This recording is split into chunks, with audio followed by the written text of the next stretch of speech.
দেখুন, প্রথমেই আমি ফলতা বিধানসভার ক্ষেত্রের যে জনগণ, তাদেরকে আমি প্রথমত ধন্যবাদ জানাবো, লাল সালাম জানাবো, অভিনন্দন জানাবো।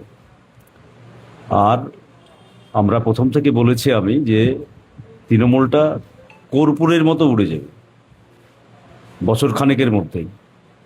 কেবল এই ফলাফল প্রমাণ করছে, যেটা আমি প্রথম দিন থেকে রেজাল্টের বলেছি, যে আগামী দিনের রাস্তার লড়াই এবং বিধানসভায় লড়াই আমি একাই পার্টির পক্ষ থেকে করব, কিন্তু রাস্তার লড়াইয়ে বিজেপির বিরুদ্ধে, আরএসএসের বিরুদ্ধে একমাত্র বামপন্থী বিকল্প। তাই আমি পশ্চিমবাংলার সর্বস্তরের ধর্মনিরপেক্ষ গণতান্ত্রিক মানুষকে আহ্বান জানাবো যে আমরা সবাই মিলে আসুন, আমরা সবাই মিলে আগামী দিনে বিজেপির সরকারের যে জনবিরোধী নীতি গ্রহণ করবে তার বিরুদ্ধে আমরা রাস্তায় নেমে লড়াই করব, এবং লড়াই করতে যাতে পারি তার জন্যে আমরা সমবেত হই।